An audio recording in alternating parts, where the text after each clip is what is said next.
Schools Minister Nick Gibb with me this morning, got the short straw. How much trouble is our school building network in? Well, we've been very proactive. So we have identified where RAAC is in our schools because of the surveys we started. Not all of it. Well, out of 22,500 schools, we have identified it in 156 schools. And last week, we took a very important decision that where RAAC has been identified and we previously thought was not critical because of evidence that emerged over the summer, we took the view that actually, even in non-critical RAAC, we need to not use those particular buildings. It could be just one room, it could be a sports hall, and that's an important decision. Our priority is to keep children safe, to keep staff safe in our schools. Well, why weren't you taking notice of Labour when they asked you 180 times in the Commons since last July about what was going on? We did. Well, we were already very engaged in this from 2018. There was a collapse of a school in Kent. We issued a warning notice to all responsible bodies, local authorities, trusts, the people responsible for our school buildings, warning them about RAAC, saying this is how you identify RAAC, and then you should monitor it. And our advice at the time was that if you monitor it and are aware of it, then that is safe. What happened then? Over time, more and more evidence emerged about RAAC. And in March 2022, we sent questionnaires to every responsible body. I heard all about this yesterday from your boss, yeah. I get that. But what is coming more and more into sharp focus is the Prime Minister and what his role was when he was Chancellor. Former top civil servant Jonathan Slater said that Rishi Sunak, when he was Chancellor, cut the schools rebuilding programmes in the face of warnings of a critical risk to life. And the Chancellor went, yeah, whatever, big red pen through that. I checked with officials yesterday after that interview. It's just simply not true. We've been building and refurbishing 50 schools a year from the very beginning we came into office. We've replaced the Building Schools for the Future programme because it was wasteful and it wasn't delivering the schools we needed. We introduced the Priority Schools Rebuilding programme. So it's wrong to say it was a critical risk to life? No, I'm not saying that. What I'm saying is we are building and have been building and refurbishing 50 schools a year since we came into office in 2010. And one of the first things Rishi did when he was Chancellor of the Exchequer was he announced the school rebuilding programme, 500 schools to be rebuilt or refurbished between 2020 and 2030. You were there at the time. You were Schools Minister at the time. The suggestion is, and just tell me if this is wrong, Rishi Sunak, when he was Chancellor, he was told we need to rebuild 400 schools. He cut that down from 400 to 50 in 2021. Is that right or not?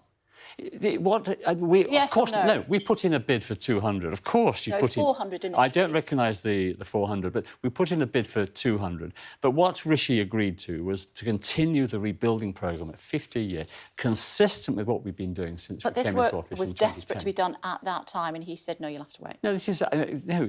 50 school buildings a year is what the system can cope with.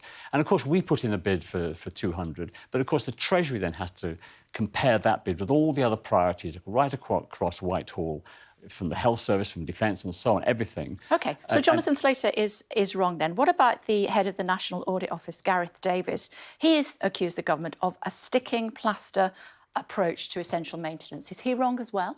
Well, look, we take any report by the National Audit Office very seriously, but the op-ed that he wrote, we are spending £1.8 billion a year. A sticking plaster approach. Well, I don't accept that either. We have this big school rebuilding programme. These people are out of step, aren't they, as far as the government's concerned? Look, we have to prioritise spending. We are spending £1.8 billion a year on £15 billion Ceilings are falling down on kids' heads, potentially. And we are taking more proactive action on that than any other government in the world. We are the government that put out the warning notice in 2018. We are the government that sent questionnaires to every responsible body asking them to tell us about RAAC in their schools. And we are the government that proactively sought evidence about RAAC and took a decision last week that even non-critical RAAC now, we need to take children out of those schools. So they're both wrong. Senior Department of Education official in the papers this morning, not named, saying, he says, we needed a bazooka and we got a pea shooter from the Prime Minister.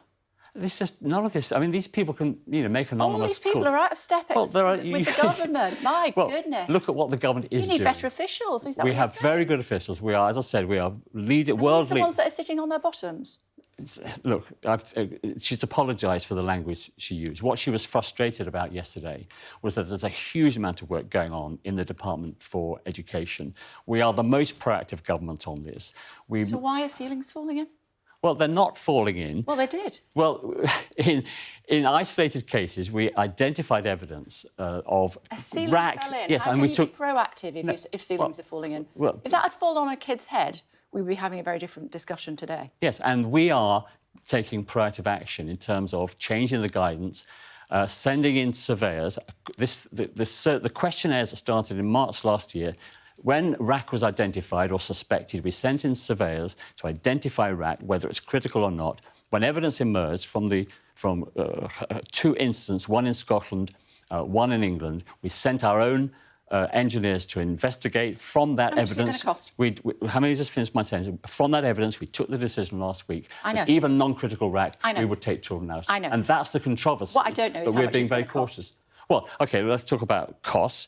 We are in the middle of a massive school rebuilding programme, 500 schools between 2020. How much is RAAC going to cost you? Well, we don't know. How much have you put aside?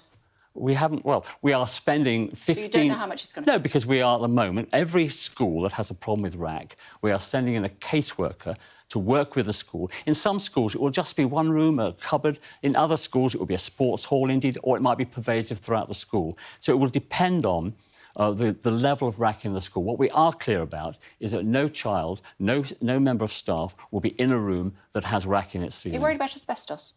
We are worried about asbestos. How worried? We have an asbestos management plan. We now As know... it relates to RAAC and concrete crumbling? Well, they're 2 separate issues. We have a RAAC, we have an asbestos management plan, and a register of asbestos in schools. So schools know where asbestos is. The Health and Safety Executive advised that if it's in situ and uncontaminated and undisturbed, it is safer to leave it in the school. Yeah. When ceilings start falling down, that's another issue. No, exactly. So where asbestos is like a false ceiling, if you like, and covers up RAAC, and where we need to get through the asbestos to deal with the RAAC and the mitigations for the RAAC, we will then, in those circumstances, remove the asbestos. 32 million quid to do up your offices. Did your office get done up?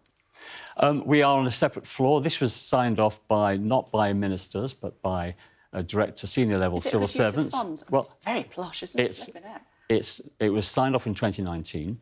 Is it a good use of funds? Well, these aren't decisions for ministers. These are decisions for senior... But nevertheless, you're entitled to your opinion. Well, my opinion is that you need to maintain buildings, and by refurbishing the building, you reduce the annual running costs of sanctuary buildings. So we have a huge estate of buildings across Whitehall. They have to be maintained, but these are not decisions taken by ministers. No, but do you think it's a good idea? Well, What are the optics like? What are the optics like when you were looking at these plush chairs and kids are having to stay at home?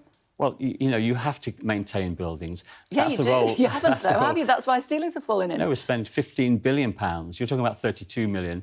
I'm talking about £15 billion we've spent on maintaining the school estate. OK. Just since 2015. Just before I let you go, Nick Martin, I'm sure you've seen his report this morning.